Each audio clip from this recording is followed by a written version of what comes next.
I am the Great Saiyaman, and I'm gonna beat some fashion sense into you! Oh man, hope my disguise is working. This is Gohan from Dragon Ball Z. You're listening to This Week in Geek with Mike the Birdman and the rest of the Twig crew right here on ThisWeekInGeek.net.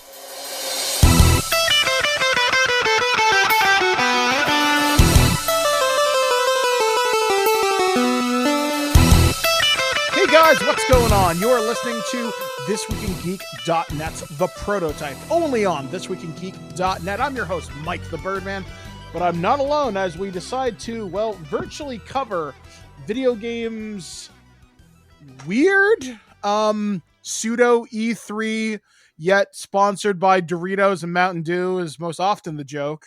I am joined by my good buddy and hetero life partner.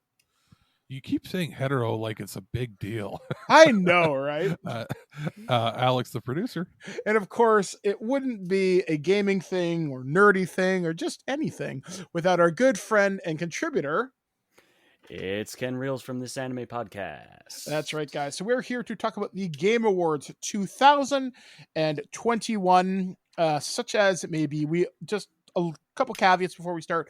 We are not going to cover every single category because holy shit, AKA all the esports. Yeah, I don't know 90% of these people. You watch a lot of Twitch gaming and you follow some esports, but I'll be honest, the esports categories, like most of the time, it's always league players but even then, isn't it like we're not Gen Z, and it seems to be geared towards people that are like 16 and under.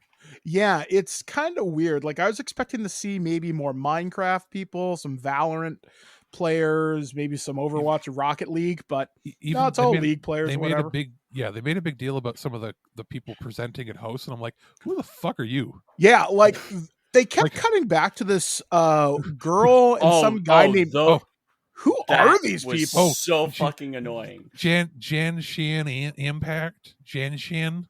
And that lady. And then she's like, watch Nate Hill on Twitch. Who the fuck is Nate Hill? Well, but the girl, like, not to rag on her too much, but like, you're supposed to be some big Twitch streamer, esports player, whatever you are, and you don't know what Genshin Impact is? You know who they should have got, and I know it'd probably be a controversial choice. What about that Twitch streamer who unfortunately has all the problems with stalkers and everything, but she's very well known? Pokimane, I think is her name. You want to hear the real reason? She probably costs too much. Probably, yeah. Because she's because as much as I love the Game Awards, I'll say this: I love it. She's bigger than the Game Awards. Yeah, because she's too big unless she was going to present in person, and Jeff Keighley doesn't have the money to pay that. You know who has the money to pay that? It would be somebody like, I don't know, AMD or like Nintendo or somebody that would or EA or somebody who wants that for their presentation at E3. Not the Game Awards, even though the Game Awards is getting better and better. I mean, the Game Awards it's still small fry. Also, he was not like, as much as they had some people fly out.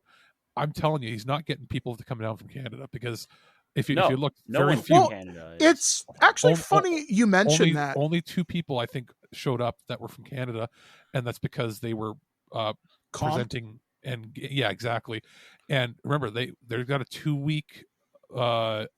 Like they got to go into 2-week isolation when they come back. Yeah. So it's probably too difficult. Like they would not, like, she would not want to come down, because if she couldn't bring her gear with her, if she makes her money off of streaming and she has to go quarantine in a hotel, you're not going to be able to do your job. One of the things, it's interesting you mentioned Canadian media. I saw there was a thread by another Canadian reporter or content creator, and I can't remember their name off the top of my head, but I think they work with like Best Buy or something. And they said we need to see more Canadian content and more creators and more developers at the Game Awards. And I said, you know what? In 2021, the year that's supposed to be the year about celebrating inclusivity and diversity and everything, this is the year I have felt the most invisible in this industry.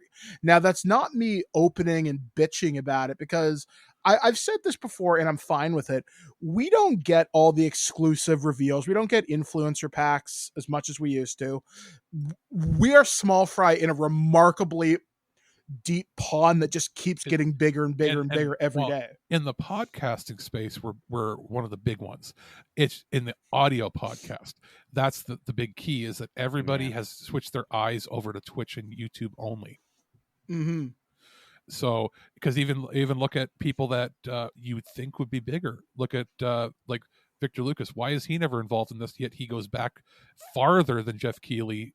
And you know what I mean? Like, there are people in the Canadian media that you think would have been either involved or had something to do with it, but you never see them. Yeah, like Victor Lucas does the Rocket and Ray Gun Awards, which is on YouTube exclusively, and he'll involve some content creators. But yeah, I don't know. But this year, yeah, I just felt more invisible than most. Also, well, it's not just us. Look at it like this. G4 just launched again, right, with the TV channel and everything. Why was G4 not involved in the broadcast? Yeah, that bothered the shit out of me, especially, but like also given the fact that G4 hasn't fully launched everywhere yet. It's only on 2 cable services. Yeah, and one of them is a satellite service. But not only were they not there, like, it didn't look like any of their people were sent there or got invited to go. No, I don't think. But any they of also, them were. why did and let's say they weren't a co-streamer, right? Why did they not have any reaction to it? Why wasn't it even talked about on any of their program? Something's weird with how the Game Awards has gone in the last. Like, I don't know if there's bad blood between Keeley's team and other people, or if there's some political bullshit involved. But this year also, and they're going to reveal the numbers later. To me, something was odd in that last year. There, when I was watching, there were over 2 million concurrent streamers across the 2 different platforms watching it. When I was, and there was like 600,000 on the official stream on YouTube when I watched it last year. There was 1,500 this year watching it live on the YouTube stream, and I can confirm that I took screenshots. 1,500 instead of 500,000. Where did all the viewers go? And it doesn't make sense unless they're watching somewhere else. I think it also has something to do with the fact that this year in gaming has been so just strange. And the games that hit big for only select people. Yeah, it's a year of niche gaming. So yes. Before we go any further into this, like I said, we're not going to cover every single category. Also, one thing that I want to address right off the top of the show is when Jeff Keighley came out and had vague comment of vagueness, and that was addressing we will wag my finger. We won't tolerate this. Well, who's we? And who are you talking about? If you're not willing to do that or say anything and make it out as this grand statement, you're just grandstanding for the sake of grandstanding. Yeah, like, it's funny. You go to bat for your buddy Hideo Kojima, yet when your own advisory board is frankly full of scumbags, oh, we need to build a better gaming environment for everybody. If you've been online harassed, Jeff, that's not what we're talking about, and you know it. Just don't say anything at all, or get them off your advisory board. He had to say it. He had to say something. Oh, he was advised by his PR team. I can tell you, I can see exactly where he was advised. What he's terrified with is the fact that some of the companies that they sponsor the show, they're direct money sponsors of the show. Yeah, but he can't say anything bad. And I'll say this. Okay, looking at the numbers, 2014 viewership total over all platforms, 1.9 million. 2015, 2.3, then 3.8, then 11.5. Then the big show, they started getting really big when God of War won. 28 million people watched, then 45 million. Last year was 83 million worldwide. I want to see him, when he publishes his numbers, explain if they say that they got more than 83 million this year. They thought they were going to hit 100 or 120 this year in a previous report that was out in the news. Mm-hmm. They only had 1,500 people streaming it live. Maybe they're on other platforms. Maybe it was segmented by country or something. Well, could they have multiple YouTube channels going? Also, no. Alex, what did you watch on? Did you watch on Twitch or YouTube? YouTube. Which is why. But here's the thing. This is how they counted it last year. Was they counted YouTube first, and on YouTube last year there was over 2 million people. and at any given time I was watching it, it was might about also be the 500,000. fact that YouTube is as much as YouTube is trying to push streaming like hard, no one wants to watch it on YouTube. See, I No. like YouTube mostly because it's just easy integration with most of what I use. I mean, I have YouTube Premium, so Yeah, same that's here. why. Yeah. But you know what I mean? Like if they report like 100 million, I'm gonna call bullshit till they show me the numbers of where, because Yeah, it like I there's it's no definitely way not that YouTube. That's for sure. I was gonna say in 1 year there is no way they lost 90% of their YouTube audience. So yeah, we'll see. Like I mean, that was my thing. I was like, something seems off. Also, before we get into the actual winners and what we would have picked, I want to say that there is some serious problems I have with how he does this presentation. And you can take away the idea that, oh, it's too commercial, it's too much with ads, it's too much with this. That's how he pays the bills to get this done. That's how this works. Yeah. They're never going to get to the level of Hollywood.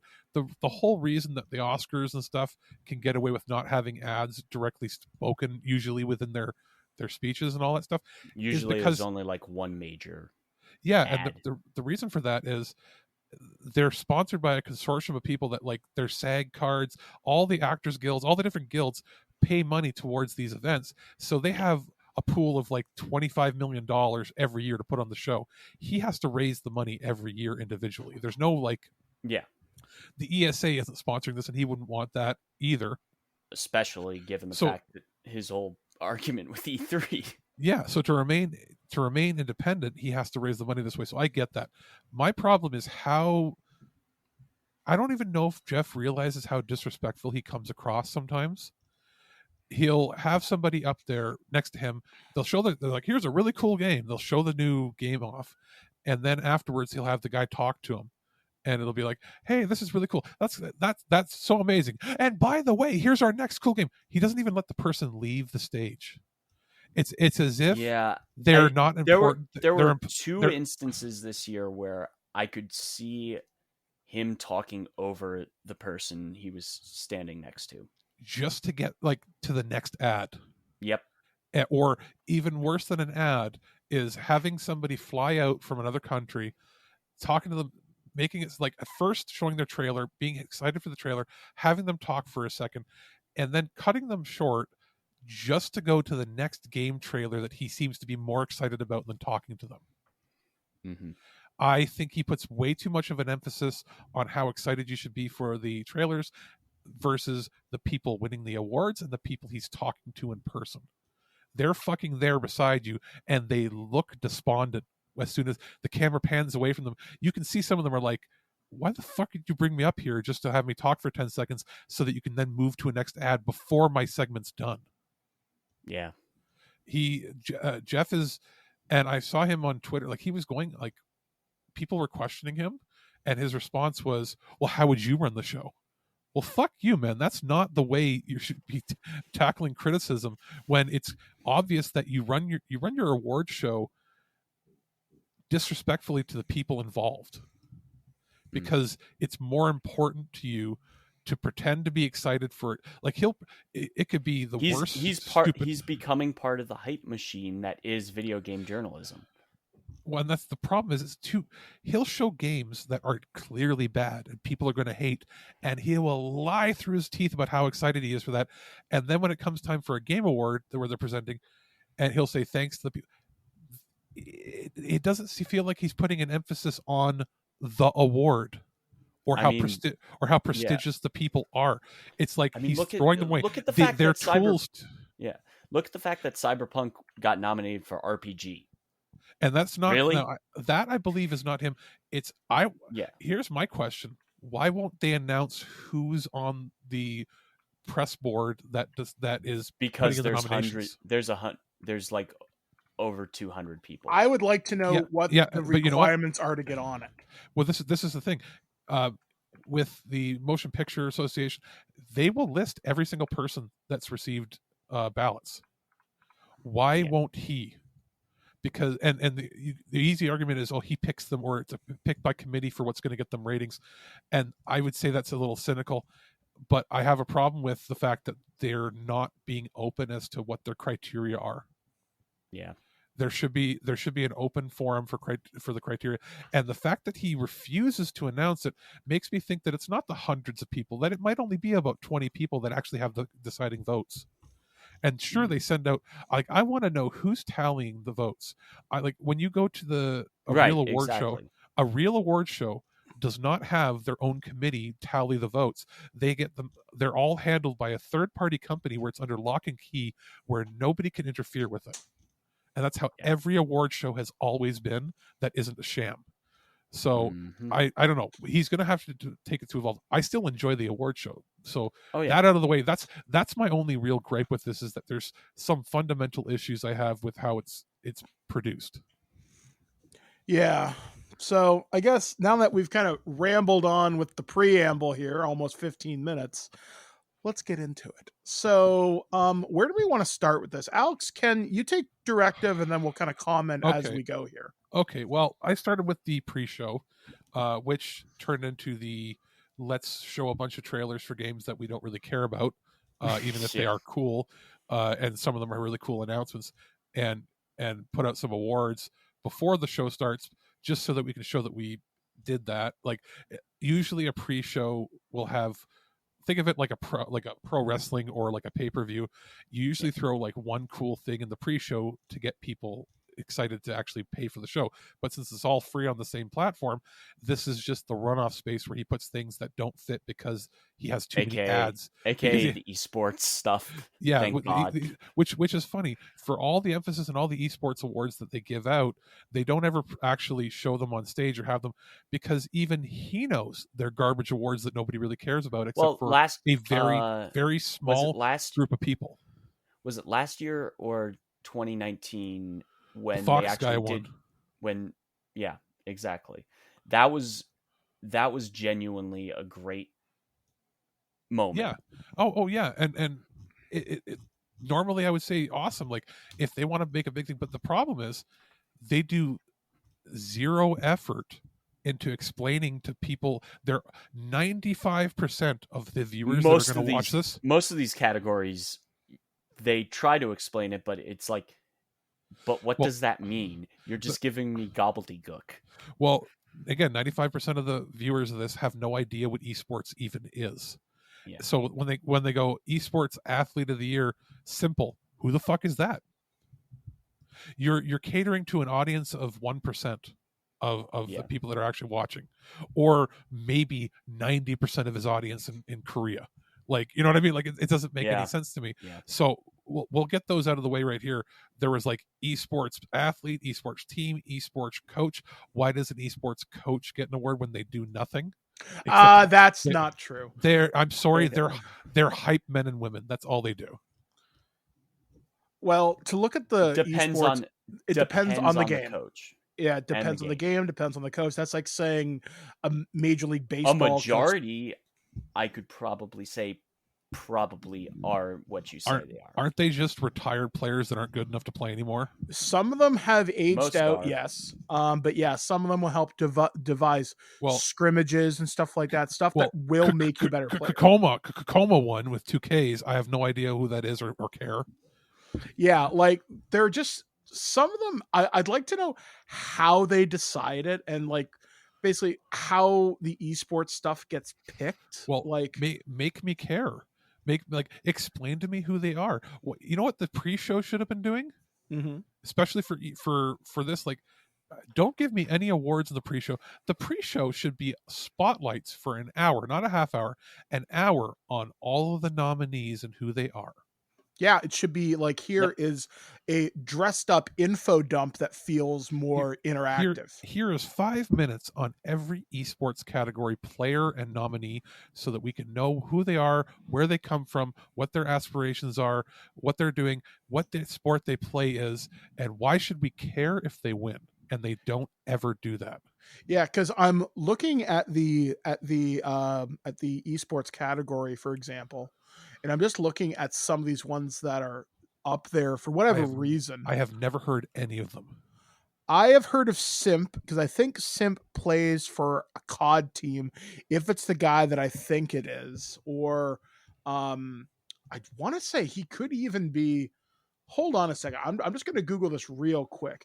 Yeah, he's a player for the Atlanta FaZe, and FaZe Clan, I think, won this year's COD championships against the Toronto Ultra. He's okay if I remember him like I think I do, but some of these players I've just never heard of. They could be Counter-Strike players, they could be League players. Now, I don't know. I know esports is different than like streamers and that sort of thing, but like when they shouldn't it be like the most popular or most viewed person?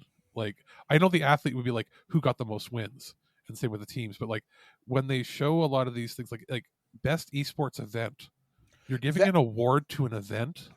I can see that simply because some of these things usually the best sport event of the year was the Stanley Cup.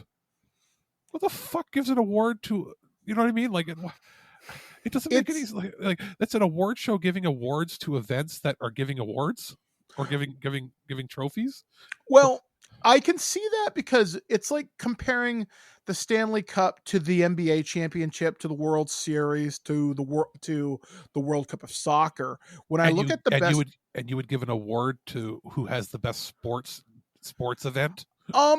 I could see it in this light, saying, "Hey, we did a bunch of this with the community." Given the fact that there's a lot more going on at these events than just the sport being played. Yeah. Like that's why I would say, and I was kind of surprised. Not this year. It wasn't like they were having people go to these events this year. No, COD did.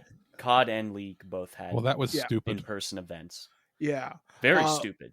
Don't get me wrong. Very stupid. Like last year's COD League, for example, was almost all online except for a few of the big finals. I think Dallas had people there. Well, and the other one wasn't last year the one where they canceled everything because people were getting shot? Not that I can recall. I'm pretty sure it was COD. There was a threat at one a couple of years ago. No, I'm pretty sure COD canceled their entire league last year because there was a shooting at a mall where they were holding an event. No, because I watched most of COD last year. Was it? Then what was it? Because there was a big one. There was a threat at Dallas a couple of years ago, but it turned out to be nothing. But yeah, like looking at some of this, I get it, but I'm not even sure what the fuck PGL Stockholm. That's for Counter-Strike. I'm surprised people still play that, but here we are. Counter-Strike is still really popular.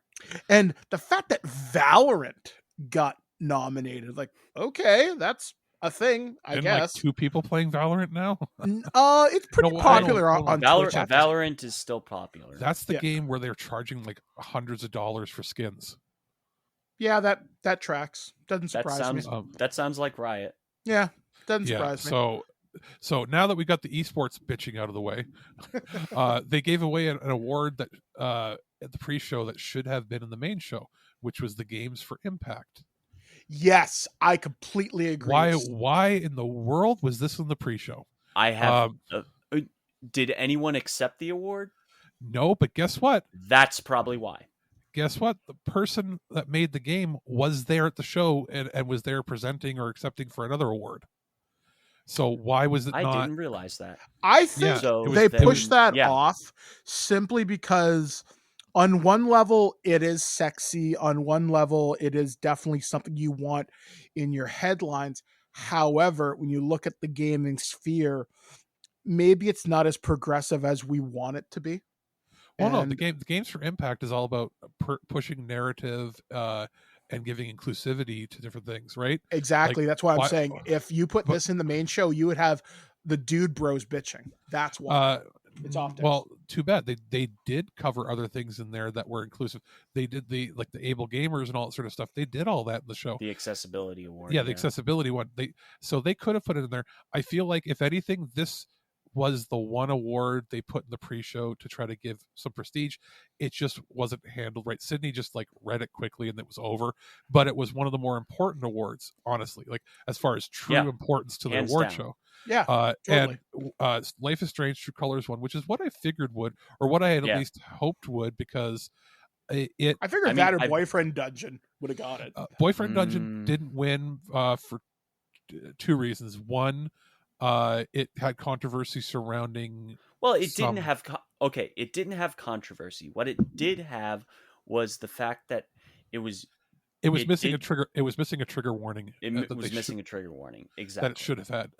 Which ultimately I don't think it needed to have because of the I whole didn't think it needed to have the it set. either, but I don't like Boyfriend Dungeon in general. So Yeah, and the other problem that it had is it was 2 dungeons. It's a very short game, very, very, very short. So I don't think it honestly had enough meat to it. Yeah, Okay. pretty much. As far as the other ones that were like in that category, it was Before Your Eyes sounded interesting, but it's not my yeah. thing. I don't think enough people played it. Same yeah, with exactly. I was like, what the hell is this game? no longer home and Chicory. Those two again. Life is Strange. True Colors was The clear winner. the clear winner in that it had the most polish and it was probably the best story, like truly the best story in there. So I get it winning. I would have liked to have them accept it in person, considering that some people from Deck 9 were actually at the show. Yeah. But it didn't happen, and that's fine. And then we move into we'll sort of just blaze through it. Reddit's Game of the Year, that was apparently sponsored by Reddit's r/gaming. Does anybody actually go to r/gaming for any news or reviews or anything?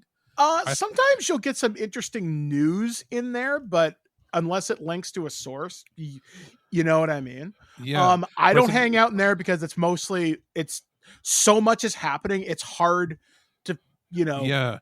It's noise. It was, the corporate sponsored award went to Resident Evil Village. Sure. I didn't play it. It's a fine game. It's a good game. I heard it was not as good as 7. It's short. If it had any problem, it's short. Okay. So that was a way to get Capcom an award, which I get because a lot of people did love that game. Then we move on to Best Audio Design, Forza Horizon 5. And I was going to scream no. And then I realized every game that came out that had better audio design this year, like true surround audio immersion design, was an enhanced remake of a PS4 game. Yep. Like Final Fantasy, Ghost of Tsushima, or like other games that were a little smaller that maybe didn't have as good audio design. I'm like, okay, so yeah, that wins. Forza makes sense. It has. Plus, they do a lot when it comes to getting the sound and the Foley for each individual car. Like that's a massive undertaking. And this year, the fact that they did 5 in less time than they did 4. And they're at the same time that they're concurrently with the same teams working on the next Fable game. I think a nomination in there for audio design, like Alex was saying about remastered ports, I might have put in a thing for maybe Metroid Dread. I think is really good, but I would also maybe even argue Ghost of Tsushima. Because audio is essential in that defining stuff. But did you notice something we discussed previously was, are they going to include any enhanced remakes or remasters? Nothing. There was there was not, surprised. Because if we did this year, I don't think that Final Fantasy would have won because it won, I think, RPG last year, right? Yeah. But Mass Effect probably should have won it. Won for, there needs to be a category for best remaster. Yeah, I would agree. Best remaster or collection, it would have won. It wouldn't have necessarily won best RPG, but it would have won. It's one of the best releases of the year, hands down. Best audio design, Deathloop. I'm sorry, it's okay. Deathloop is a game that is super niche. Yeah, and I'm waiting for it to pop up on Game Pass.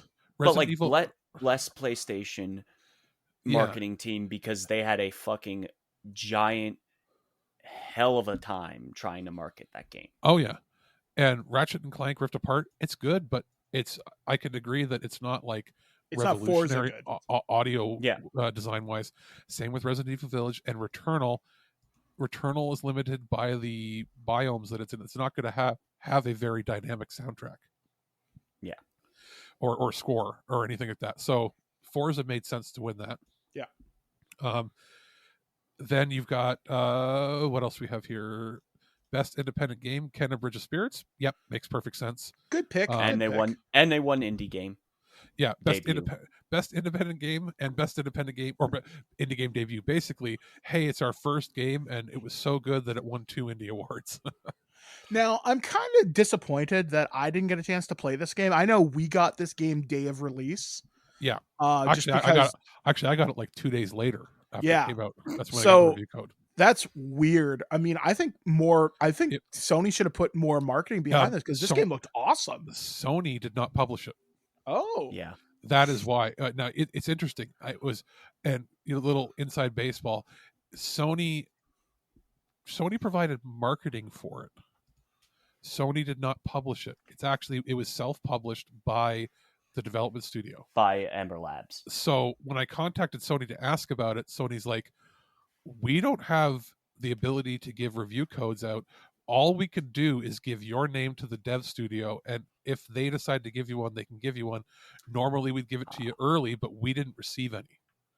So Sony of America did not handle press for it, except to promote the press releases for it. So it's a weird situation. The studio is not owned by Sony. It's not even it's an exclusive game to Sony in that I think they signed a deal. I don't even know if it's a timed exclusive. I feel like this is them testing the waters, and next year, maybe around E3, we might hear that Ember Labs gets bought or something. Because it's a team. It was a test, right? It's a team of people that worked. It's a team of visual effects artists. Yeah, that had never made a game before, and considering that they had never made a game before, they did a pretty good job. There's some quirks that I would have tweaked in it. Visually, it's very impressive for the budget it had, for sure, and it deserved to win. Obviously, both of those because they're basically best debut indie title. If Kenna was going to win best debut indie title, it was going to win best indie title to begin with. Best performance was Maggie Robertson. Now, someone brought up a really good point in this category. And I'm sorry to cut you off, Alex, but I was reading the Wikipedia on this. You know who should have got a nomination that wasn't nominated on this list? Keanu Reeves as Johnny Silverhand, because he would have fallen in the cutoff date for this. Probably they didn't want to give Cyberpunk any more promotion than it was already getting. He was also not very good in that game. I would argue that. I think he was good for. I mean, he was the crux of the entire game. I felt like he was sleeping through a lot of his lines. I didn't play through all of it. In fact, I actually took my physical copy and traded it in because I'm like, well, the next gen version's not coming out till next year, so I was like, fuck it. And then again, half of the game missions with him didn't, work when I was playing it. So they worked on mine, whereas I guess you and I had vastly different play experiences. We were both playing it on Xbox, so that tells you something. Yeah, it was different based on individual things. But yeah, so the person who won is the lady, and what's her name again? Yep, Lady D from Resident Evil Village. Cool, I guess. I mean, if anyone was going to win besides Giancarlo Esposito, it was probably her. Well, the problem I have here too is I know that they don't have separate categories for male and female performers anymore, which makes sense because it's just about who makes the best performance.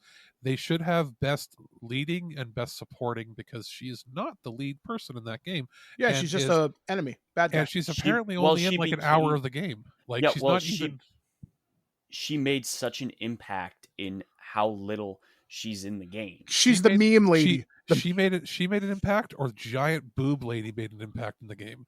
You know what I mean? Like how much of it was the character design and how much of it was the voice? I would think she also did mocap.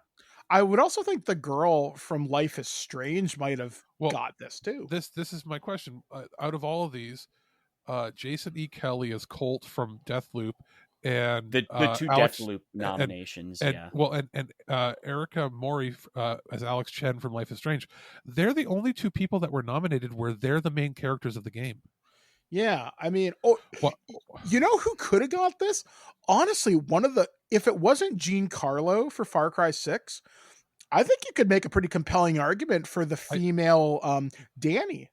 I think that Giancarlo shouldn't have been nominated, because this should be for who is the lead. You're playing. You know who should have been nominated? Some of the people from like Guardians of the Galaxy, because they're in the whole game. Like, I can see that. Maggie Robertson is in, like, isn't her section of the game like 1 hour? It's not long. It's like like hour and a half, 2 hours, I think. There's about 15 minutes total of Giancarlo talking in Far Cry. It's 90% you doing stuff, and then he has a slight little video. Like, I'm sorry, but I know he's looking for Hollywood marquee stuff, but the Game Awards doesn't need Hollywood. Hollywood needs the Game Awards, because nobody's watching movies the same way they're playing games. This is the main problem with gaming in general. The gaming industry wants to be Hollywood, but they're better than Hollywood. Yeah, they're making more money than Hollywood. So I almost feel like there should have been 2 categories. It should have been best lead performance and best supporting performance. And best supporting performance would have been Lady Lady D, easy. Yeah, Lady D or Giancarlo should have been in there. And we should have had 3 or 4 people in leading roles, where it should be defined as 50% of the game or more. From Eternal. Yeah. 50% of the game or more should be requirement for having the best performance. You must be in 50% of the game or more. And maybe in the future they'll do that, because it's not, the argument to get rid of male and female performers was that a performer is a performer is a performer. Fair. But there is a big difference between somebody who's a guest star in a game or a featured villain versus the person that you're spending 30 hours with. So, but yeah, Lady D out of that group, great. She made a great speech about how it changed her life, and she's probably going to be making a big career out of this, which is awesome. Yep. But yeah, that's my point. And it's going to be all over the internet. It's like the dress she was wearing. It's like, holy crap, Lady D's got some D's. Har har har har har har har. Big deal. She seemed genuinely happy, and that was what was most important. Yeah. Best action game, Returnal. Okay. I mean, if it wasn't going to win, what I would have picked, but I mean, like, it wasn't nominated for Game of the Year. It is probably in a lot of people's Game of the Year lists. So winning Best Action Game, fine. Chivalry 2 shouldn't have been on that list. Yeah, that was like, really? Back 4 Blood should not have been on that list. Returnal, Far Cry 6. You know what should have been on this list? Best Action Game should have gone to Metroid Dread, not Action Adventure. I think because it's the Metroid. I think the difference. Again, the Best Action and the Best Action Adventure game. Those 2 categories are just a giant clusterfuck of understanding what the hell they are. This should have been split into 3 categories: Best Action Game, Best Adventure Game, and Best Platformer. Yeah. And I think Metroid should have won Best Platformer. Yeah. Because it's a platformer game. Although, looking at action adventure, as much as I love Metroid Dread, Psychonauts had a better story. And it got emotional too. And so did Ratchet. Ratchet was a better adventure game than Ratchet was a better action game than Returnal. And Returnal should have been in a category of horror game, and it should have been going up against Resident Evil. Mm-hmm. Or here's a question: why wasn't this under indie title? Is it because Housemarque just got bought? Yeah. Because when the game came out, they weren't owned by Sony. I believe that's probably why. So maybe that would have changed the category up a little bit. But yeah, so I mean, it was a great game. I'm not even a fan of that style of game, and I liked it. Mm-hmm. I can't beat it. I'll never be able to beat it, but I still enjoy my time with it. Best art direction was Deathloop. No, just flat out no. Psychonauts, hands down. Yep, Psychonauts. Like even as much as I love Ratchet, Psychonauts has the best art direction, hands down. If I had to put a secondary award there, maybe Kenya. Kenya looked awesome, Yeah, but As but a you know, second. but it wasn't Yeah. Psychonauts 2. Psychonauts 2 had such Psychonauts 2. it's The so variety. bizarre. Yeah, The variety, it's variety. weirdness, great character design. It looks awesome. That and part of it looking awesome drags you into the world too. It creates new levels of immersion.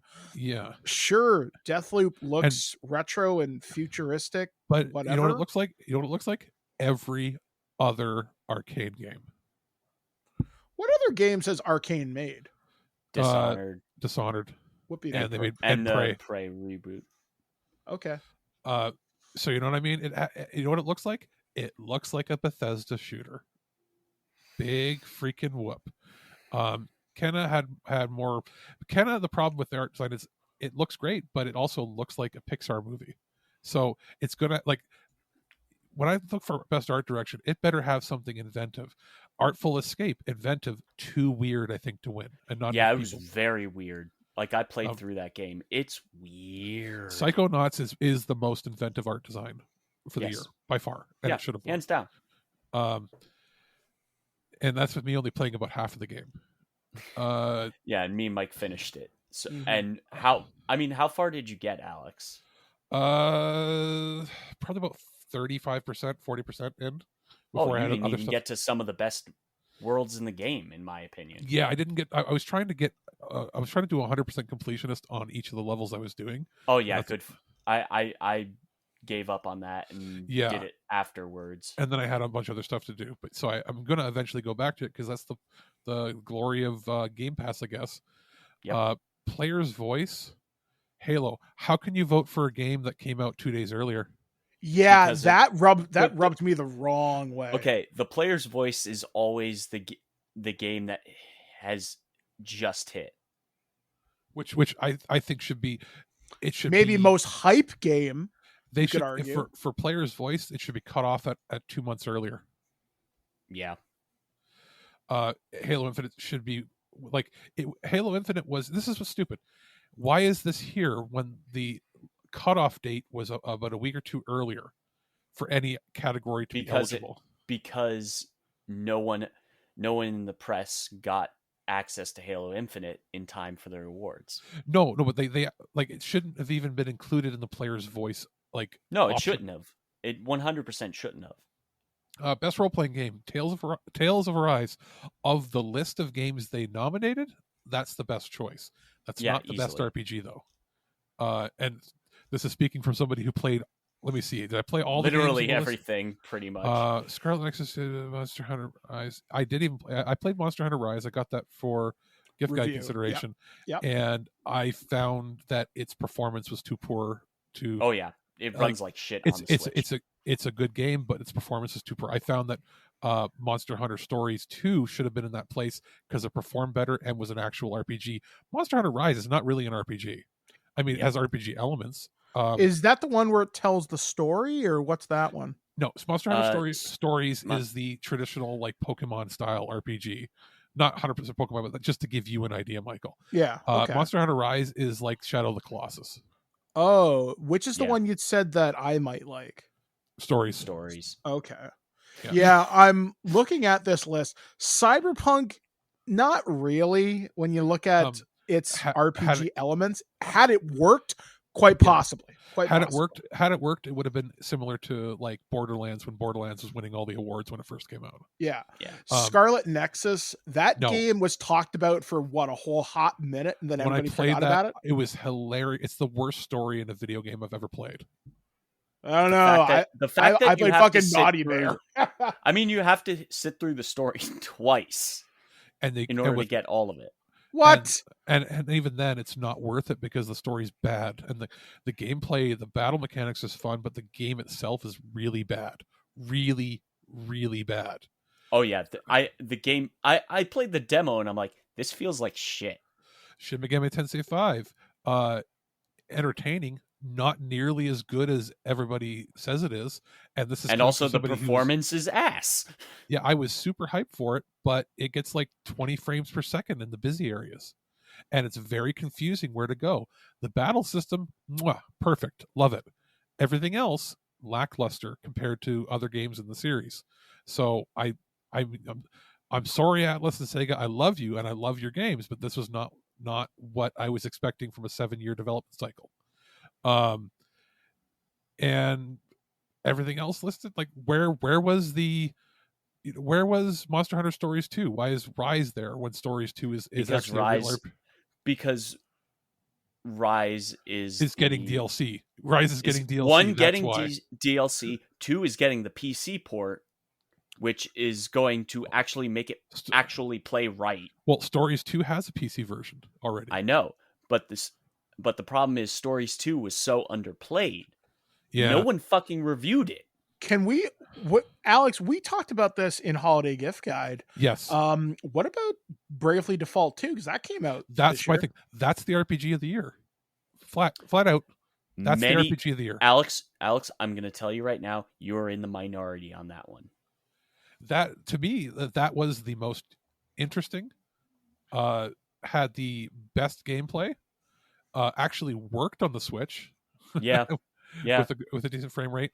And everything else that was RPG, and if it wasn't going to be that, if it wasn't going to be any of these, Tales of Arise makes sense if Mass Effect was excluded, because the Mass Effect remaster was so good that it should have won RPG. That being said, Tales of Arise is good. It's good for a Tales game, and I have to make that caveat because Tales games in general, if it's not Vesperia, it's not very good. Story-wise. Yeah. It's been a while because they've been sitting on Unreal 3 for friggin' forever. They finally moved to Unreal 4, so it actually looks decent, but it doesn't look great. It doesn't look next gen. It just performs well. The biggest deal here is it's the first game in the series since like Vesperia or Symphonia 1 and 2 that actually plays at 60 frames and doesn't drop. Yeah.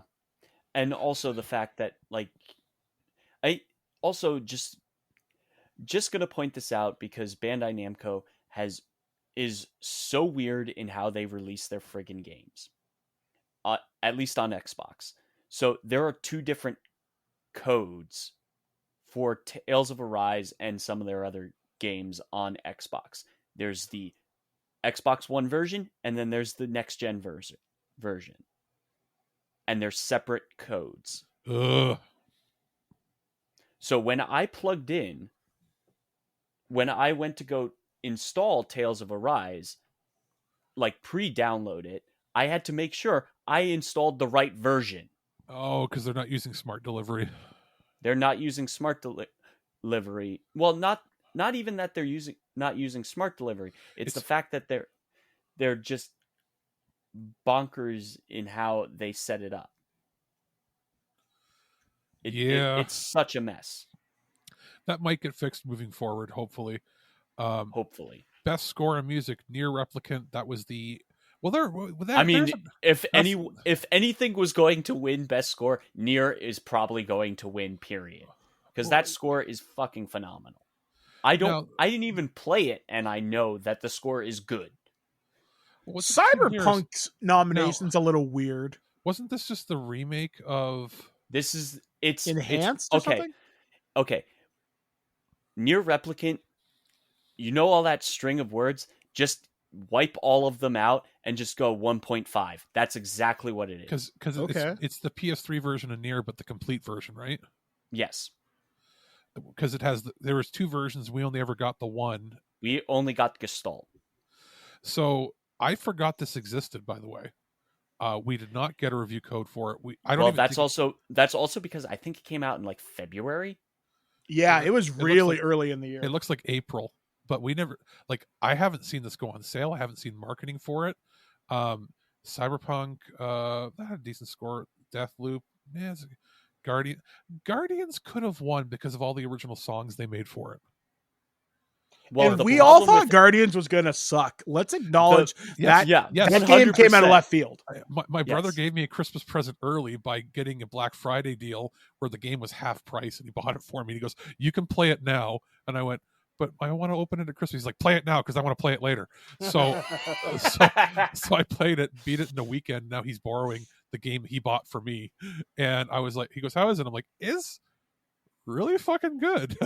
like, and I mean, I was so disheartened to play that game because, like, I hated with every fiber of my being the fucking Avengers game, and it has forever tainted me where I don't think I ever want to play a Crystal Dynamics game ever again. I won't even. I don't think I'm ever going to play the Lara Croft games because of how bad they fucked up that game. And the only thing that made it even remotely playable was that they brought in the Eidos Montreal team that did the Deus Ex games to try to fix it, and that made it a playable game, even though it was bad. And I feel like the taint of that went into my thoughts process of, oh god, it's going to be that same game engine. No, this was they should have led, instead of saying that it's like they like Guardians. Also, to be fair, this game started development at the same time as Avengers. Yeah, and it turns out it's using the Deus Ex Mankind Divided engine, which I actually really like. Only they flipped it around to make it, tweak it so that it would play this game. It is a different style of gameplay, except for the traversal aspect, where I'm like, oh, it's clearly based on that engine. It's well made, well acted. The voices take a little getting used to because it's not the voices we're used to. But it has the same attention to detail that the Deus Ex games had, and I'm like, oh, I shouldn't have doubted you, Eidos Montreal. You're actually a good team, not Crystal Dynamics, which should have been flushed down the toilet. They should sell that studio because they're terrible. Like, that's how bad Avengers was. We shouldn't even get started on all the bullshit they're still doing with that game. But regardless, it was a lot better, and the soundtrack is really good. And it's mostly original songs. Here's the thing. The main problem with the soundtrack that occurred with a lot of streamers is those original songs, almost all of them, aren't a part of the gameplay. Well, that's which is really dumb. You go into the game, you turn on streamer mode, and it turns off all the licensed songs. Yeah, and most of the licensed songs are during those big huddle moments. Yeah, that's true. But still, that's what that's one, like, if you're going to do I get it, the huddle moments are really big and you want to put the licensed stuff in there. But when you turn on streamer mode, wouldn't it make more sense to put that stuff in there to replace it? I didn't know that they didn't do that because I played it just regular, but playing it regular is really good. But oh yeah, no. But so, again, we were seeing it shown off, we were like, this is almost going to be unplayable streaming. So I get near winning next year. I'm willing to bet Halo gets nominated. Probably won't win because even though it has a dynamic score, it is basically the same score it's always been, just with slight updates. I mean, Gareth Croker. I've listened to the full soundtrack. Gareth Croker, who is in my top 3 favorite composers in gaming, like he's part of my trifecta. He adds a little bit of flair to the Marty O'Donnell score, right? Yeah. He adds a little bit of flair here and there into the score. And it does a little bit of that dynamic stuff that Final Fantasy VII did, where it changes the tempo and pace. It's not as masterfully done. No, like that was like Final Fantasy VII Remakes is a masterclass in how to do audio design and score. So we'll see what happens next year. I feel like it's going to be in contention with Forspoken and some of the other Final Fantasies. Square has 2 or 3 big titles next year. So Square's audio team is fucking phenomenal. Even for the games that are going to be bad, like Chaos, it's still going to have a really good score, because even though it's being developed like programming wise out of the studio, the audio is all going to be done and the score is all going to be done by the Square team. Yeah. So it's like they would not let anybody else handle their audio. So we'll see. That being said, I guess I have to go back. Maybe Nier Replicant will be a game I have to pick up for Christmas for myself or something. It'll be like a cheap Boxing Day kind of game. Probably, yeah. So then we move on quickly to Content Creator of the Year. Dream, never heard of them. Literally all the content creators of the year this year, I had like, who? Yeah, let me take a look at this real quick. I just want to see if I can find content creator. Shouldn't it just be like, I don't know, like Ninja or somebody. Like, shouldn't content creator of the year be no? But like, I don't know any of these people. Like, I mean, I don't. Evidently, watch Dream Ninja. does Minecraft. That's their thing. There we go. That's the kicker. Because all the 6-year-olds watch it. Okay, makes Yeah. sense. Best multiplayer game. Well, actually, content creator. Shouldn't that be the popularity contest? Shouldn't it be just who has the most viewers concurrently? But I guess not. I guess it's No, whoever- I think it has more to do with what they do. One of Okay. the other girls, Leslie Ann Few, I'm just looking at her wiki right now. She's a content creator for lifestyle brand and the gaming organization 100 Thieves, which a friend of mine used to date one of the people from 100 Thieves. So I knew that name kind of. I guess I'm not surprised that Dream won again. Minecraft, you're going to have so many people watching, so many if your stream is family friendly, then you've won. And in that case, congratulations. Yeah, good job. I'm not downplaying. Like, I know we made fun of some of the esports stuff, but this content creator of the year, that's a hard thing because that's usually one person. That's just like you and maybe two other people. Well, how does Mr. Beast not win this? The guy gives away thousands of dollars on Twitch and actually started a company. Because just because you give away stuff does not mean that you're actually a good content creator. I know he did like the YouTube version of Squid Game, which you kind of missed the point there, buddy. Yeah.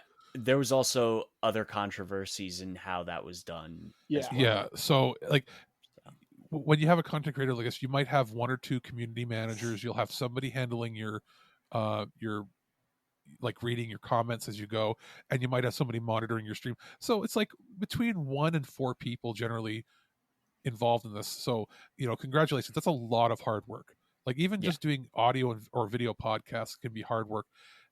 Having to be on all the time and create content like that it's especially for children. Yes, it can be very difficult to not just maintain their attention, but also be constructive and be somebody who's not an asshole. and still be an interesting creator. So congrats to Dream. Best multiplayer game, It Takes Two. Great. Let me see. I just want to take a look at who else was nominated in that category. Best multiplayer, right? Yep. Just give me a sec. Back for Blood, Knockout City, Monster Hunter Rise, New World. Ha ha ha ha ha. It's weird. I see a lot of people playing that on Twitch, but I know the game has so many problems. You know why they're playing it? They're being paid to play it. Yeah. At this point, Amazon stopped sponsoring people to play it. Who owns Twitch? Amazon. What is New World? An Amazon game? Yeah. Yeah. I'm telling you, there's something in the background that's getting these people to play. Sure. Sure. 100%. But also New World was the game that they had to shut off the economy. Quite literally shut off the economy. New World is the game that was killing people's $1,000 video cards. Wow.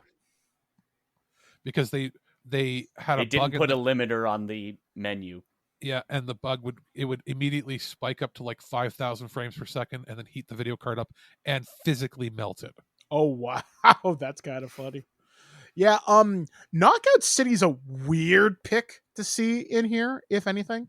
I mean, I can tell you why certain other games are not mentioned in here because Controversy City. But yeah, just some of these are weird picks. It Takes Two.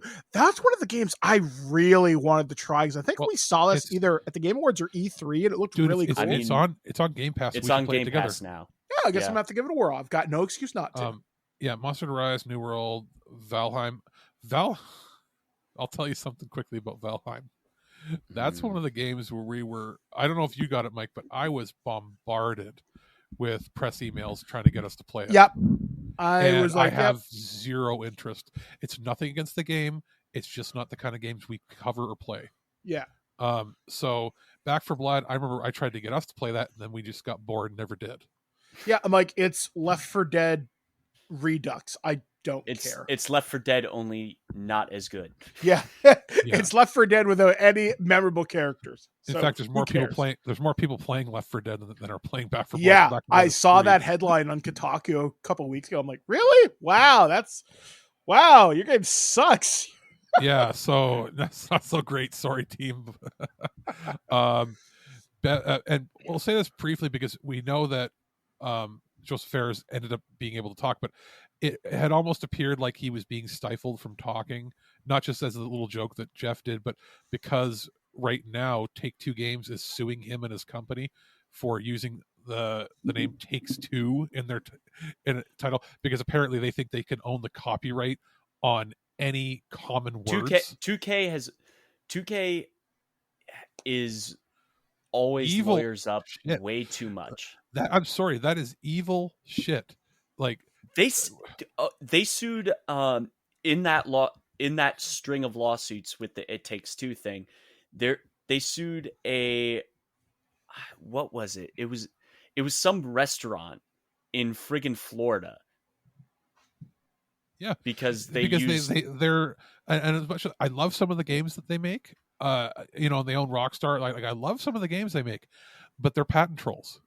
Yeah, and they're copyright trolls. To like not necessarily everybody in the company, obviously, but the people in their legal department, they're one of the worst egregious offenders of being patent trolls. Yep. And copyright trolls. It's kind of ridiculous. It's a slap suit, which his company can't necessarily afford to defend against because they're not actually owned by EA. They're just part of that indie program. Although winning some of these awards gets them enough clout that maybe EA will put up a defense on their behalf because it looks good since it's marketed under the EA banner. Here's hoping. Regardless, best mobile game, Genshin Impact. Okay, can someone explain to me what the fuck this is? It's a gotcha. I'm going to say it's a gotcha action game. I'm going gotcha means like the capsule machines. Yeah. Okay. People are going to be mad at me. It is a sucker's game of, hey, let's play an open world action RPG that sucks the money out of you for the Chinese market. It's a waifu game. Oh, yeah. Okay. So it's just to make your character look cool. Okay. And it's grindy, like the worst grinding you've ever experienced in your life. Oh, that doesn't sound very fun at all. It isn't. It's not unless you're a complete masochist or you somehow don't understand what a good game. I gave it an hour, and I've seen some of my friends play this. Like I see a few of them. Your friends are morons. Well, I think it's because they got what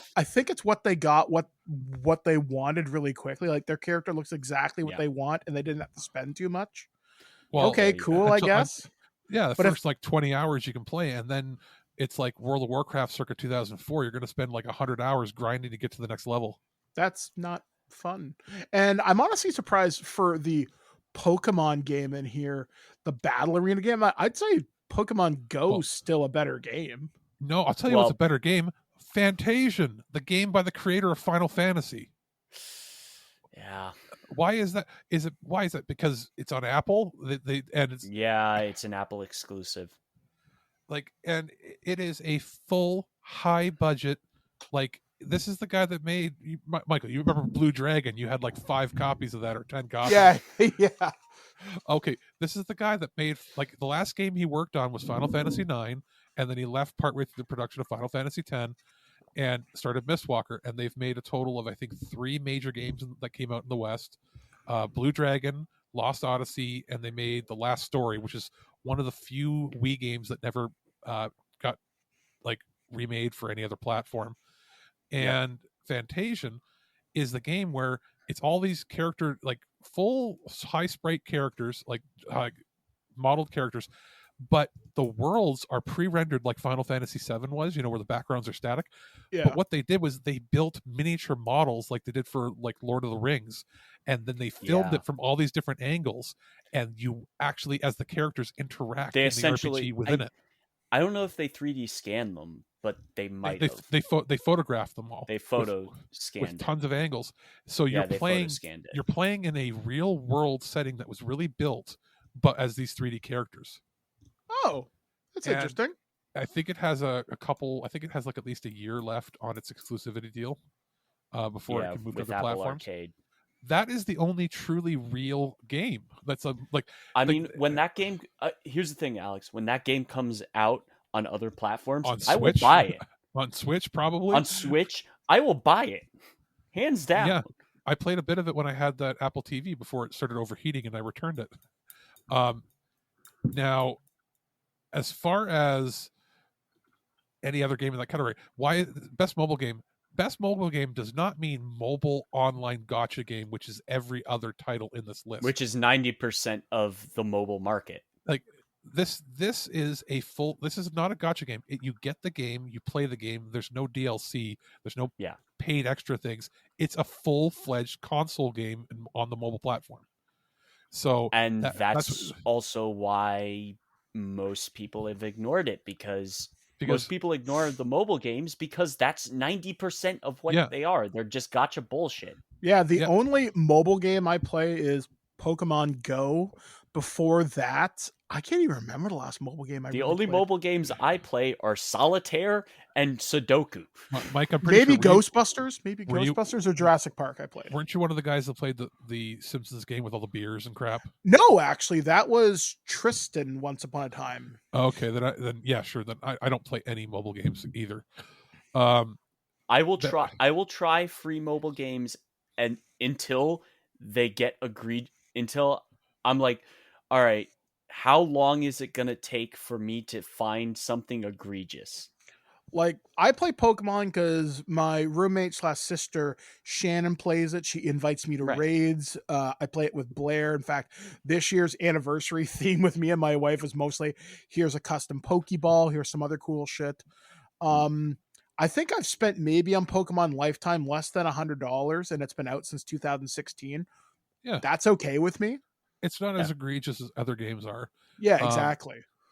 Most Niantic stuff isn't egregious. True. Because again, marketed towards children, so they got to be careful with Nintendo's image. Unite is like every other MOBA in terms of its pricing. So, best narrative: Marvel's Guardians of the Galaxy. Yeah, maybe. I've heard that the narrative is really good. I was going for Psychonauts. Same here. That's what I would have picked. But actually, of the list that they have here, that's a tough category. It takes two. Life is Strange True Colors has a good narrative, but Psychonauts 2. It should have been Psychonauts 2.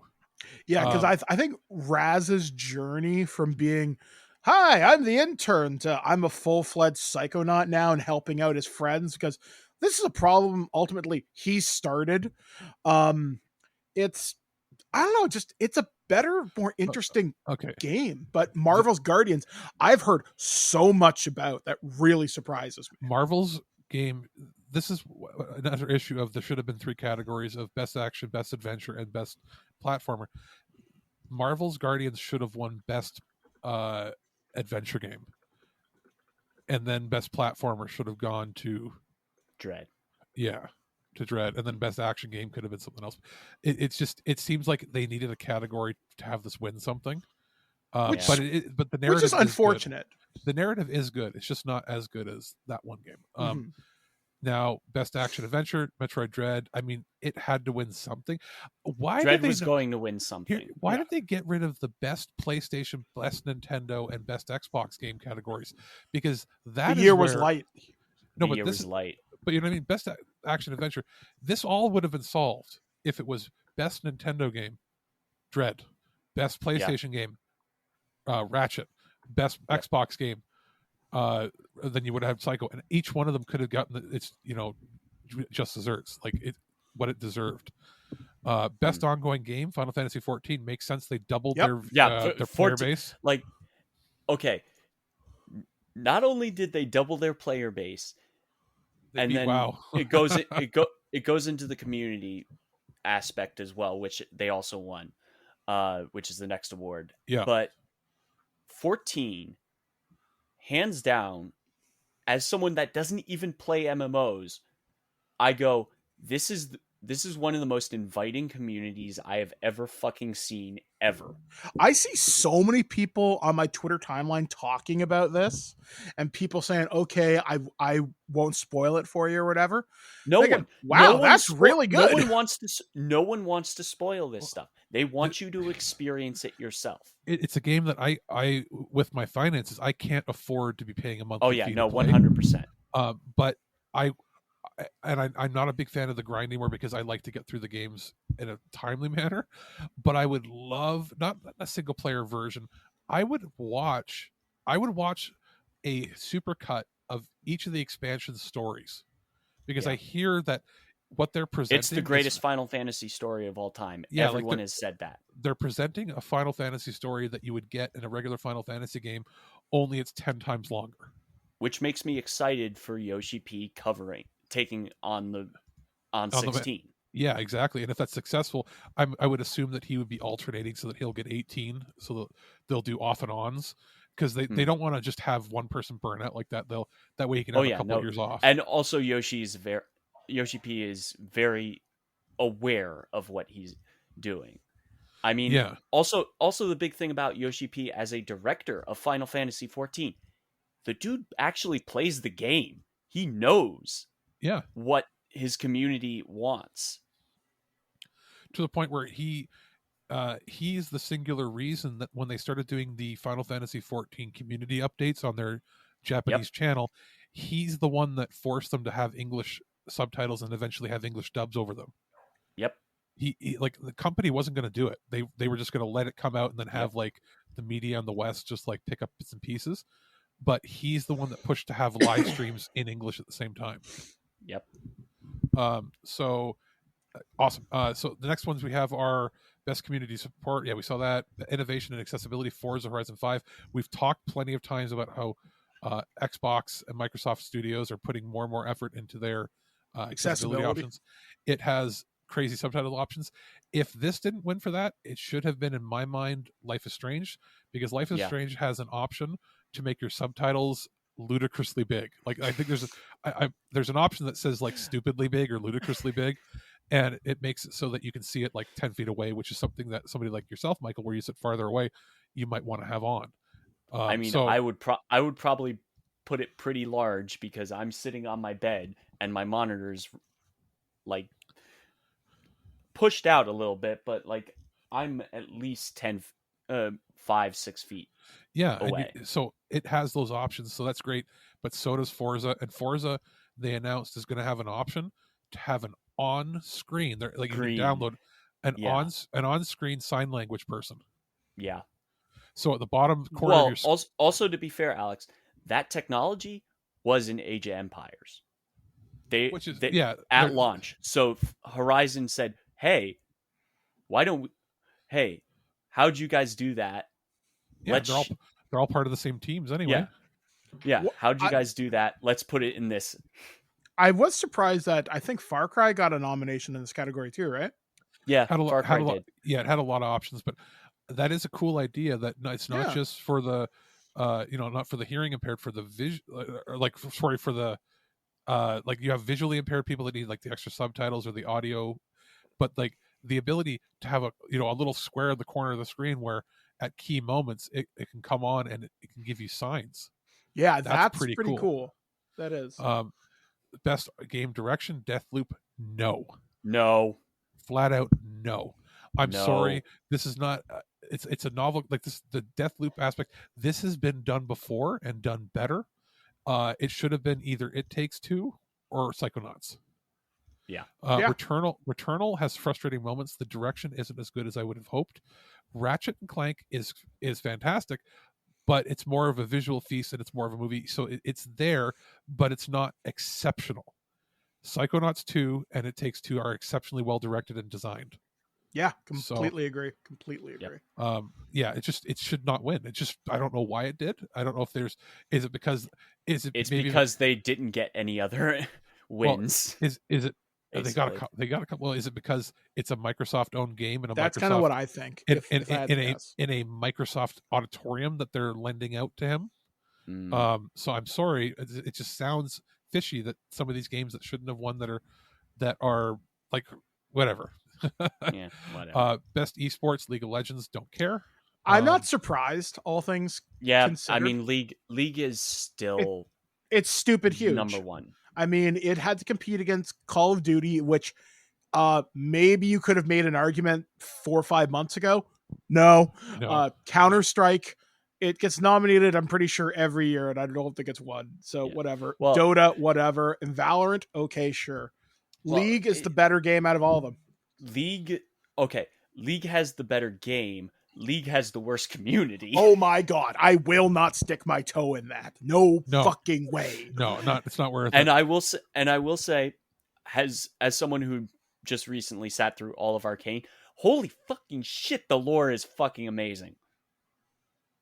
I still gotta watch it. That's what my first comment watching the show was to Mike. Is that Sting? Yeah. It's like, huh? What are you doing here? I will say the music of Arcane is so freaking good. Like, well, the real question is Arcane. Let me just go on a tirade here with Arcane here. Arcane, every single frame of that show is a painting. Hands down, every single frame of that show is a painting. And then it starts moving, and your jaw is on the friggin' floor. And like I've got to watch it. But when I was watching Sting, all I could think of was Sting. Like, I know you got old. I know you're like 70 something, but like, stop singing if you can't sing anymore. Like, it wasn't quite as bad as watching Meatloaf try to sing the national anthem. But Sting can't sing his highs. He's not even in the same octave anymore. He's got gizzard neck, so he was wearing his shirt super high to hide the fact he's got. Now, unless maybe I'm wrong, maybe he has had like throat cancer or something. Yes, he did. He had issues with his throat.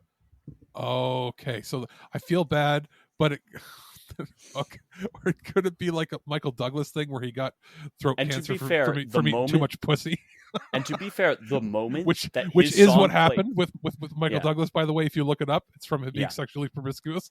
So, and Sting, known for his tantric stuff, maybe he was a little too wild in his younger years, but maybe. But like, the one thing is that song specifically in the show, it is one of the best moments.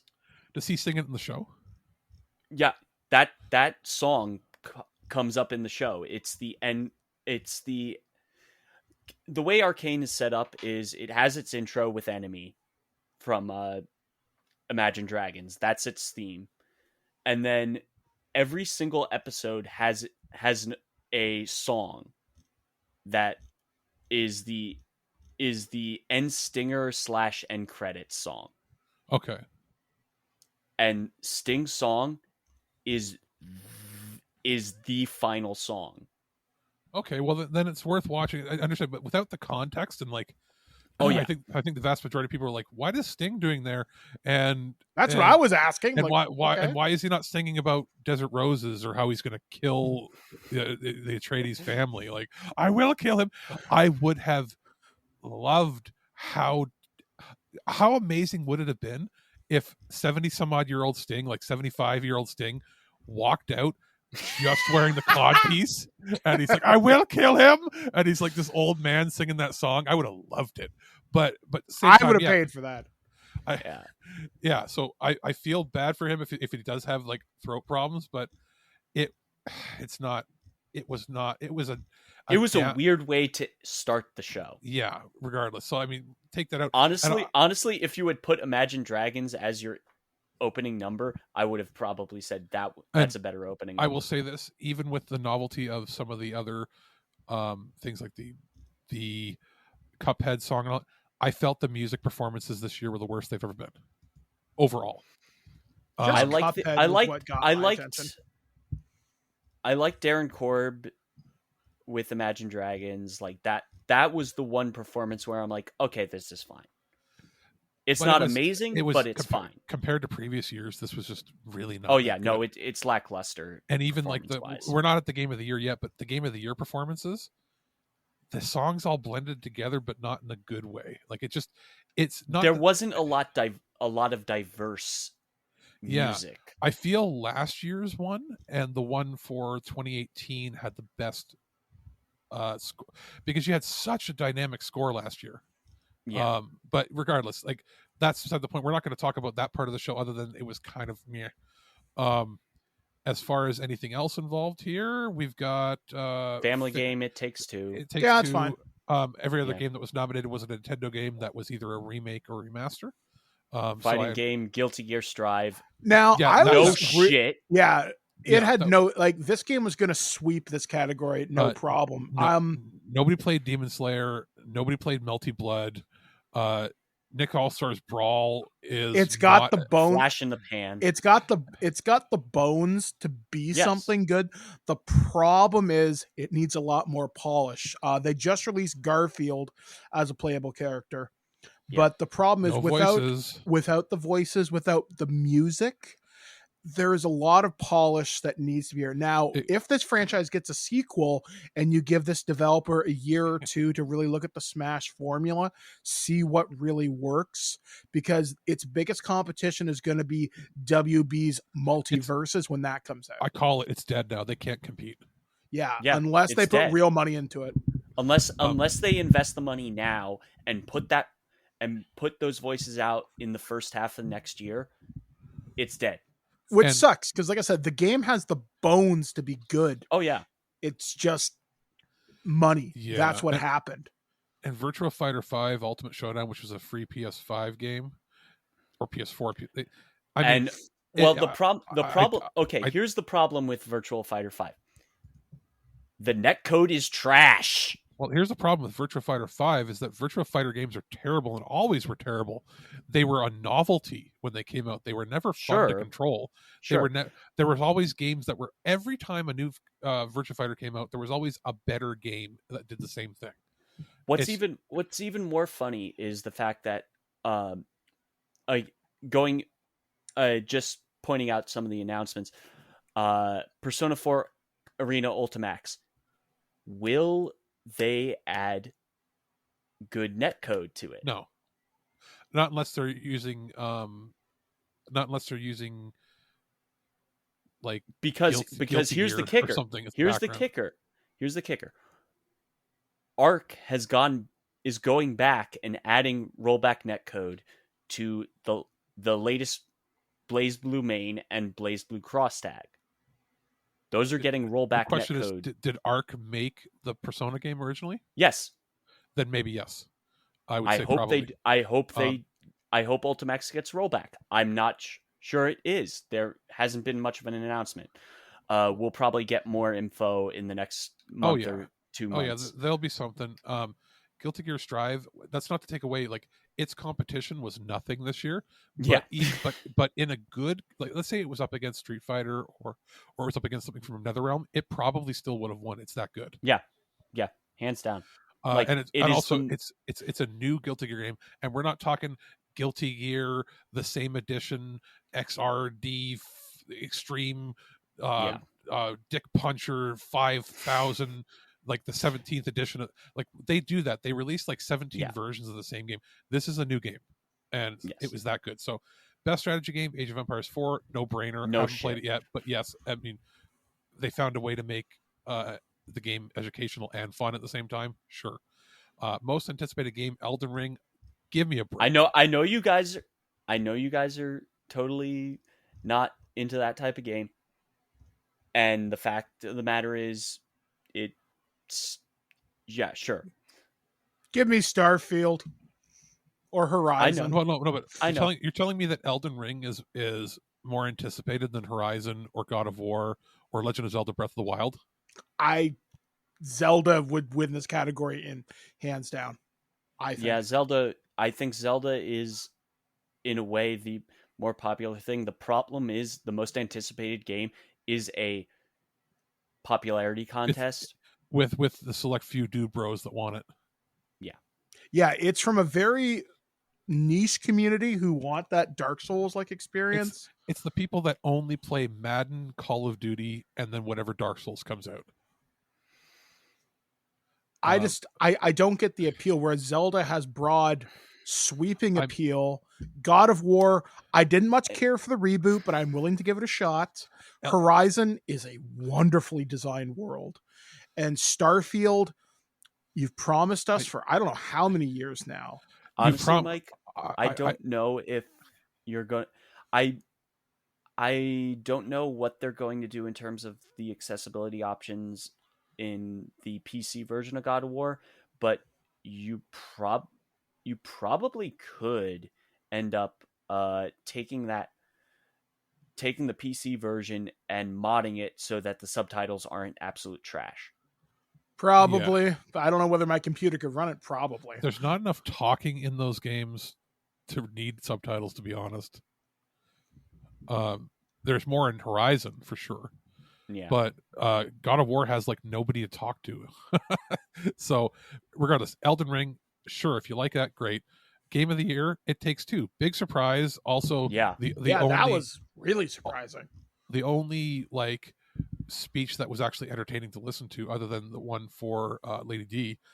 But at the same time, brings up my big problem with the show is they did this big narrative for how great the band is performing all the Game of the Year songs. It's like 7 minutes long, and then you have the most boring sounding guy, which is the guy that was it Neil Druckmann from was it Naughty Dog? Is that who he's from? The gentleman that won last year. He is so bored sounding, like he wasn't even excited to be like, hey, I'm supposed to be here and talk. This is the best thing ever. Look at this. Let's have a hand for Neil is not a presenter type. Why is he there? Because he won last year. Well, sure. Let's give a hand to those people. And then Joseph Fares comes out. He gets on stage and he says, if you briefly hear, he mentions, they're waving me that I only have 10 seconds. Wow, I didn't even hear that. Yeah, they gave him, I timed it. They gave him 30 seconds to talk, and it's the game of the year. I think they were afraid he was going to say something. He did say something. It doesn't matter. It's not that. This is where the big problem is. Look at the spectacle of the band we got. Look how amazing these new games coming out are. By the way, here's best game of the year. Get the fuck off stage and go home. It's brought to you by fucking Doritos. Or something, yeah. At least we didn't have Schick Hydrobot this year. Well, but we had this weird pot thing. There was less cringe this year.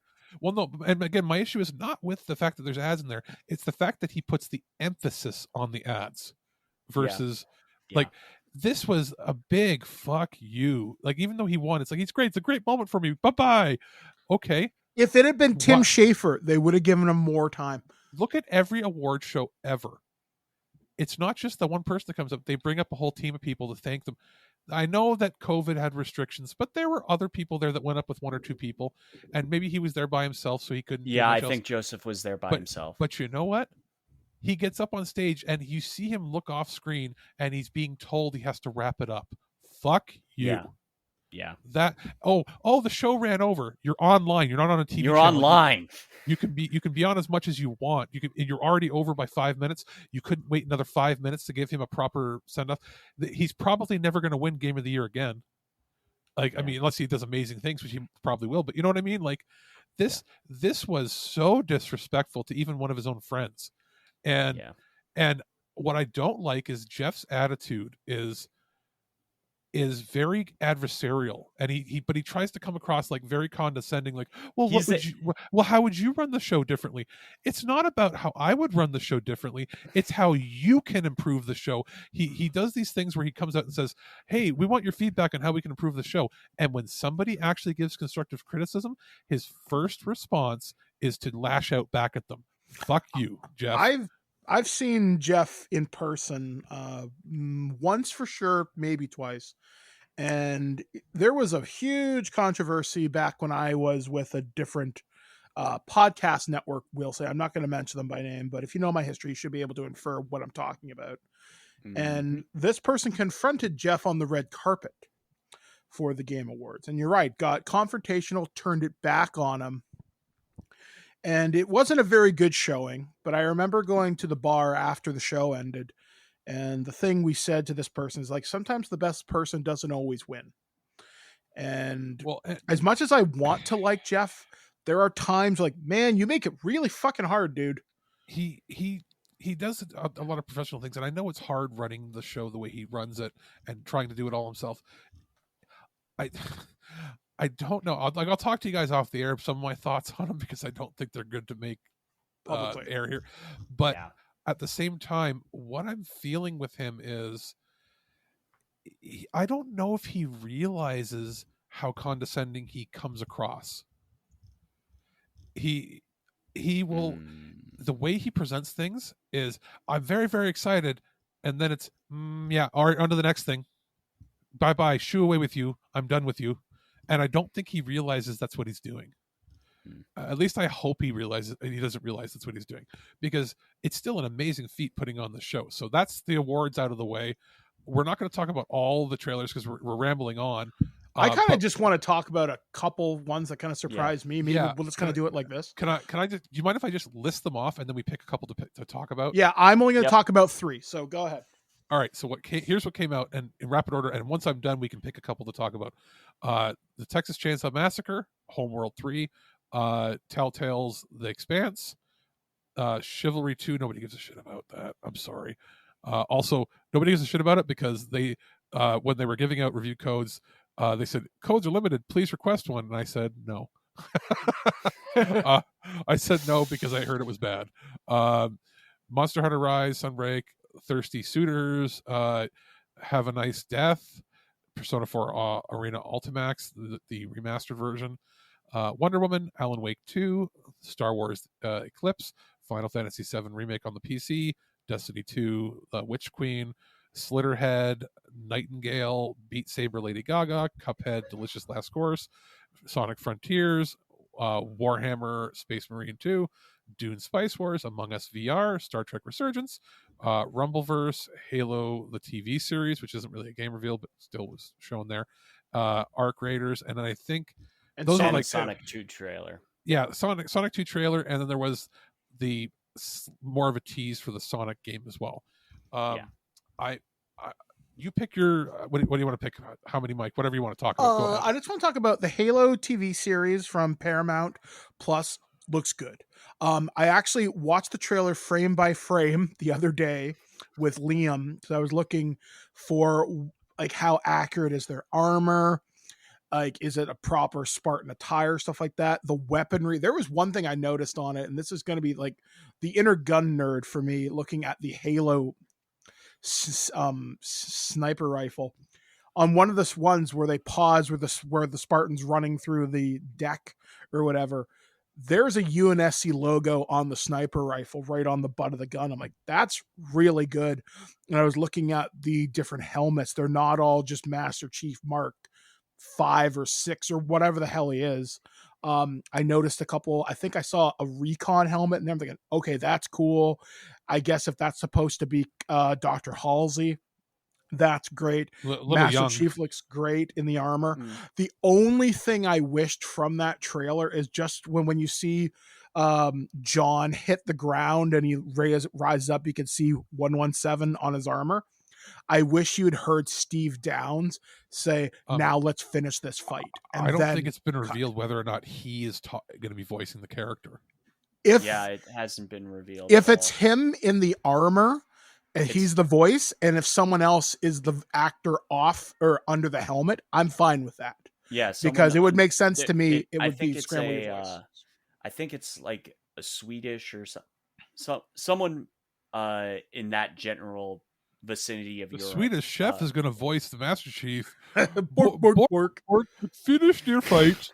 I forget what country of origin he's from, but he's a tall motherfucker. I met the guy who played the Master Chief in Halo Nightfall a couple of years ago. He also played Colossus in X-Men 3. Yep. Daniel something or other. Hell of a nice guy. Daniel Cudmore, I think was his name. Hell of a nice kid. And that was really, really, really cool to meet him. But yeah, like honestly, Halo looks pretty awesome. Star Wars Eclipse is another one that caught me by surprise because of the setting. That's the High Republic era. Yeah. So that's when the Republic is at its height. I've seen mostly negative reactions from people, and I'm like, fuck you. I actually like Quantic Dream games. Yeah, Quantic Dream games can be awesome. Here's the problem with Quantic Dream. It's not everyone at Quantic Dream. It's the fact that David Cage. It's the fact that David Cage is a freaking psychopath. But did you notice something about this? He is not a part of this game. We know that. This is the very first time that any Quantic Dream game has not said a David Cage game. Yeah, he has nothing. He has no attachment to this. Actually, Exactly. It So is I someone feel like completely different. So I feel like the really talented people that work within that company are hopefully the ones in charge of making this now. Yes. Yes. So This was, and also this game has been rumored to be in production for the last like couple months. And the last thing that I want to talk about very, very briefly is the Texas Chainsaw Massacre game. I play a lot of the asymmetrical horror games, and so does my roommate Shannon. And we were kind of talking about it the other day when we were seeing this reveal. One of the developers is Gun Media, and they are the people, along with Ilphonic, who did Friday the 13th. Then Ilphonic split off and did Predator Hunting Grounds, if I'm not mistaken. Yep. And the problem with doing a Texas Chainsaw Massacre game, at least as I see it, Leatherface is not that interesting. And what I mean by that is Leatherface, for all intents and purposes, is a guy in a mask who eats people and has a chainsaw. Whereas you look at a game like, say, Jason or Dead by Daylight, or sorry, Jason from Friday the 13th has multiple iteration and has powers. Once he dies in part 4, then he comes back in part 6, he's the super zombie. Cool. When you look at Dead by Daylight, which is another asymmetrical horror game, you already have Leatherface, you've got Michael Myers, you've got Freddy, and they introduce new killers every so often that have their own lore and backstory. And the gameplay loop is pretty good, if a little grindy, but it's good. And not to mention, in a few months, we're getting the Evil Dead one. Yeah, so Texas Chainsaw Massacre, I don't see who this is for. Like, what are you going to do? You're going to run around on his farmhouse and maybe run in the chop top? I can tell maybe you, Arlie Emery's character? I am willing to bet. I would bet you $10 whole, Michael, that I know how this game got made and how it got funded. Okay. Netflix has the exclusive rights to the new movie. Yeah. Which someone made a really funny post on Twitter. They were posting screenshots from the Netflix trailer for that movie. That's how it looks like a musical. It's just weird. This is basically a tie-in to that, even though it's not Netflix games. Yeah, it probably is. And then 30 seconds on this I'll spend. Cuphead, The Delicious Last Course. This has been DLC that's been promised for years. I'm hoping they add more accessibility options into this that would retroactively go into the Cuphead main game. Probably not. Cuphead is ludicrously fucking hard. Oh yeah, it is. Like, stupid hard. I cannot touch it hard. And I'm a good shooter player. Like, I used to go to the arcades and play all sorts of these like kind of shmups and everything. But this one, holy shit, I will hand you my gamer card if someone says, well, if you want to play video games ever again, you have to beat it. Well, it's been fun. I guess I'm going to read for the rest of my life. Couldn't deal with it. And Dune Spice Wars, cool. Looking forward to that. Dune is awesome. It's gonna be very it's a Dune difficult. 4X game. It means it's gonna be PC, Mike. It's gonna have really small text. I'll figure it out. It's basically Civilization, right? So yeah, it's a Civ game. So my picks out of these ones to talk about Thirsty Suitors looks funny. Yeah, that looks fun. Like a lot of fun.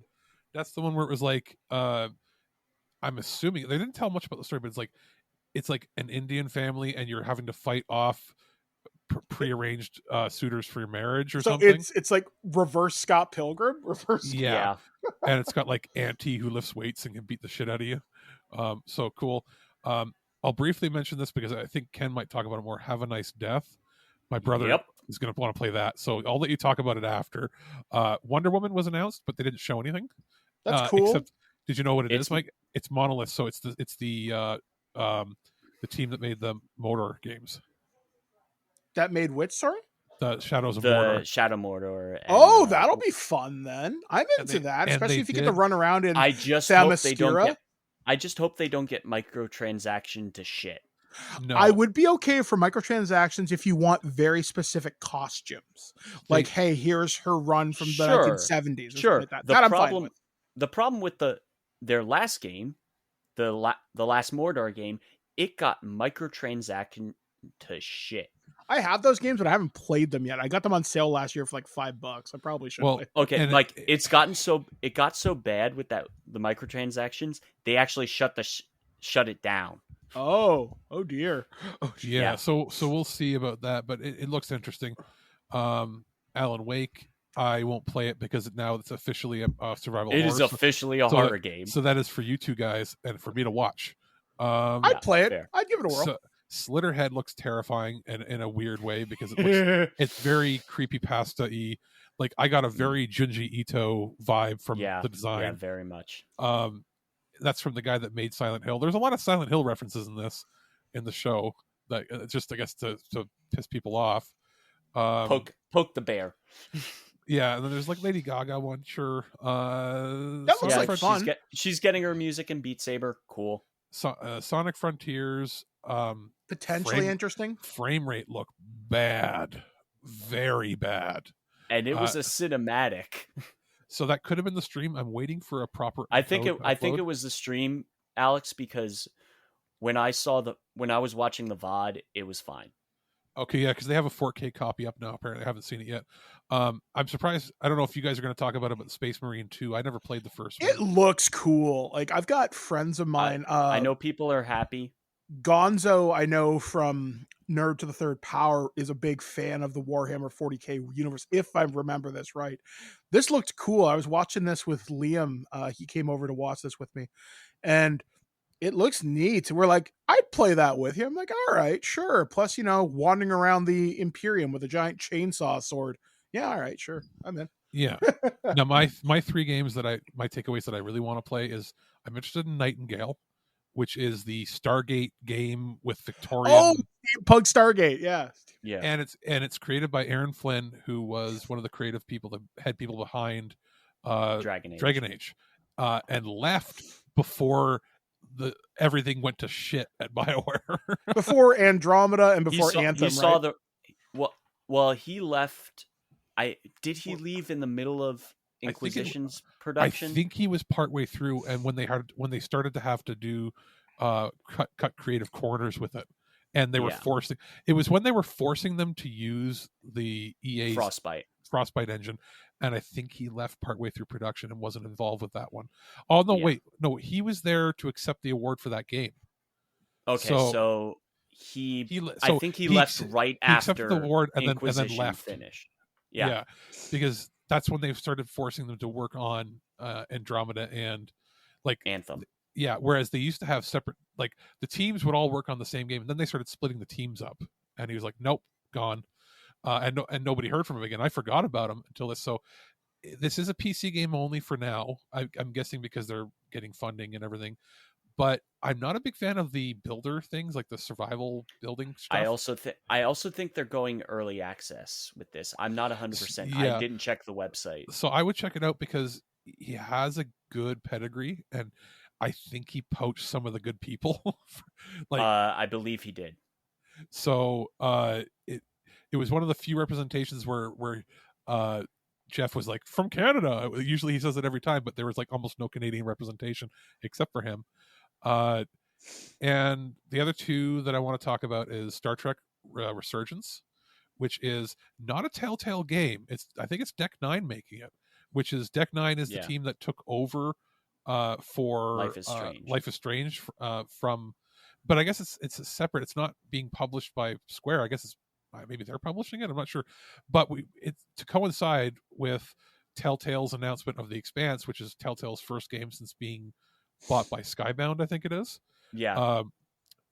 So we got an adventure, story-driven. Graphics don't look great, but as long as the story is there and it's decent Trek, I'll want to play it. It's coming to modern consoles. And then there was Arc Raiders, which I found a lot of people were divided on. They're like, I don't like that the song doesn't suit the thing. And I was like, fuck you, everybody. This trailer was made for me. It has 80s thumping sounding, like late 70s, early 80s thumping sounding, like Euro dance music, which was done by, I think, Robin, who, Mike, you remember the song Show Me Love from the late 90s? It's what the same was lady. Arc Raiders again? Because I don't remember the trailer. Tell me again. People in 1970s looking Missile Command, like it looks like Atari artwork. Yeah. People wearing, going out and fighting robots that are crashing from the sky in space, and big open world, like where they're running around blowing them up, and it looks like a cinematic, like movie quality stuff. And they're using like 1970s and 1980s technology, and it looks like the helmets you saw them wear at the beginning of like on the covers of like Missile Command or okay. Asteroids, and they're blowing up giant robots, and it's like hugely massive things that are blowing up. And this is the game made from the team of all the original DICE developers that said "fuck you, EA" and left. Yeah. So you remember when we were talking about how the last good Battlefield game was Battlefield 4? Yeah. These are all the people It's that these left. people. Oh, okay. Yeah. The reason the games have all sucked since then, for the most part, or had major bugs at launch, is it was new people coming in to work on it.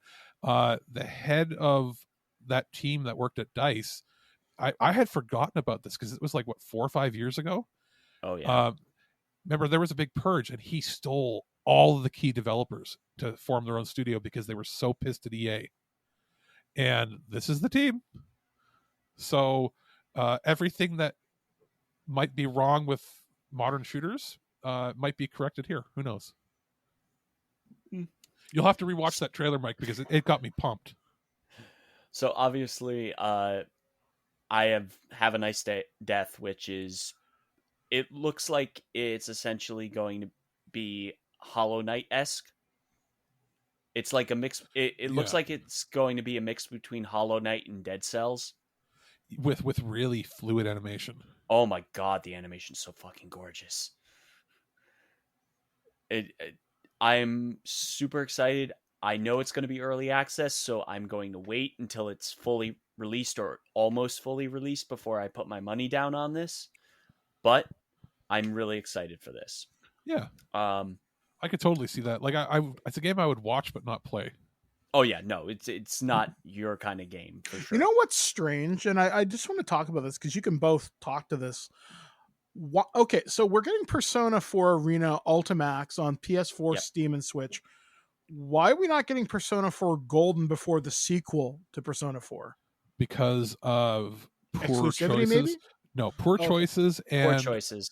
And also because everyone has been clamoring for this port specifically, especially the fighting game community. Yeah. Because once it's on Steam and on PC, it's going to forever. It's going to be forever. Like, yeah, that game is going to be able to be played forever. Yeah, And I actually went out and bought a PS3 copy this summer because I found it for like $10. And I have a feeling that we're going to be seeing a state of play in the next few weeks after Christmas, and either a state of play, or remember there was talk of other people doing directs, but probably a state of play, and we're going to see I think Persona 4 mentioned, because remember how weak the last two state of plays have been, and how Sony was almost absent from this too. Like, and there was talk. Remember, they were going to bring back the PlayStation Experience event, but who knows? That I think they canceled that because they couldn't get people to come in person. But I have a feeling we're going to get a big thing in the new year from them. Yeah, and that'll probably be Sony's got something up their sleeve. And it'll probably be when they reveal what's going to happen with their VR stuff, because they've already had a patent come out at one point. Yeah. So we'll see. But that's pretty much that. Now, what the last little segment here we'll talk about for a couple minutes is, what did we not see that the big rumors were Chrono Cross. What happened was there was rumors going around, oh, there's a remake, but then they reveal the mobile game. Yeah. So I mean, there was that. There might still have a remake out. No Final Fantasy 16, and we were told we were going to see more of 16 by the end of the year. Now, whether that be I think that was or a character thing, there was also talk of Square's. I think the push of 14's expansion to December might have hampered. Yeah, because there was supposed to be a Square. There's supposed to be a Square Enix Direct in December, and we're not getting it now, as far as I know.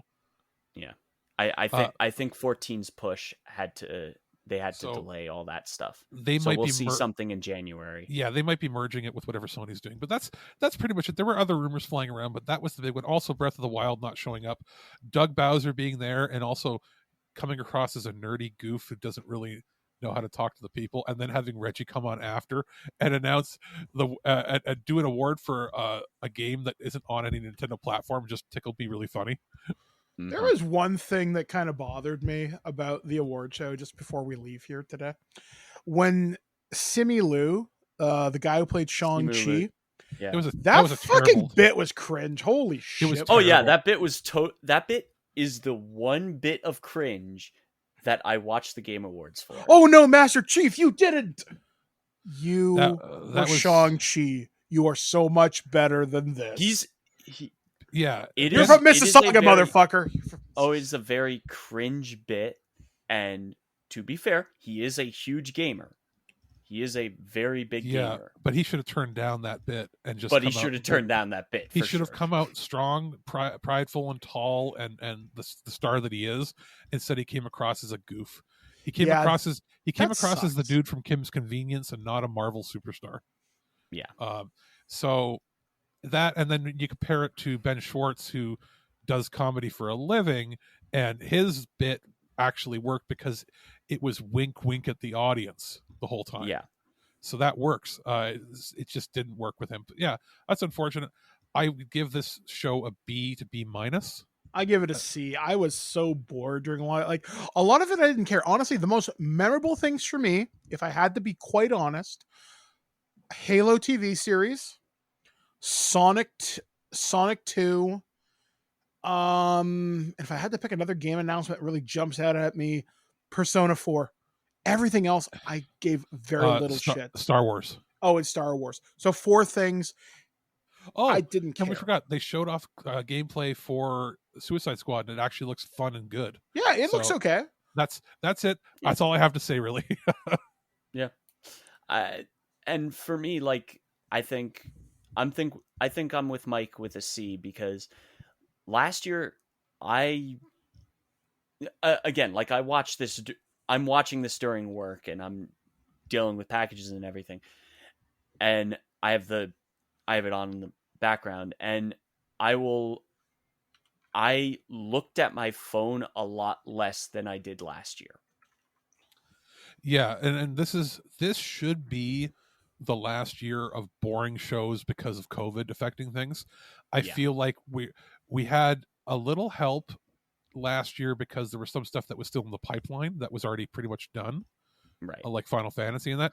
This year there wasn't a whole lot done. I feel like we're going to start seeing more stuff in the summertime. But yeah, the second half of next year is going to be very heavy. Yes, very much so. Saints Row looks okay too. That's my final thought. Michael, take us home. All right, guys. So I guess overall our thoughts. This was kind of a mixed bag year. Some cool reveals, some stuff unexpected. If you're going to address stuff in the industry, really come up and say it. But I understand you don't bite the hand that feeds, but it doesn't leave a good taste in our mouths. So anyway, folks, we have. As of this recording, you should be hearing our holiday gift guide, which went live yesterday on December 12th. So we were going to record some Stargate on the weekend, but random tornado apocalypse happened. God wanted to kill us. Yeah, and obviously Alex's internet went out. Power was kind of sketchy here in Guelph for a little while, but we are recording, so you're still going to get some more Stargate before the end of the year. We have 2 records this week, weather pending, at least one. We have one because Ken won't be here for that. Oh, right. Yeah, hell no. And I'm not here either. Yeah, so we're going to get that done. So you'll have at least 4 episodes to take us out towards the end of the year.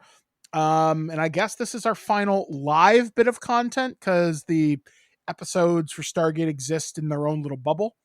So we will talk to you guys in 2022. Obviously with a new Twig live show, it should be 3rd week of January. And if you want to hit us up on Twitter at Birdman Dodd, at DeathPhaseTwig. Ken, yours is at Ken Reels, right? Yep, at Ken Reels. All right, cool. So guys, once again, thank you for joining us this past year. It's been an interesting year in gaming. Maybe next year will be a little bit better. We'll wait and see. So until next time, from the great state of New Jersey, Ken from This Anime Podcast. From the lovely city of Kitchener, Ontario, Canada. Hail, hail, hail, Satan. It's Alex. And I've been Mike the Birdman saying be excellent to each other. Have a happy holiday. Have a safe holiday. And we'll catch you guys in 2022. Boom.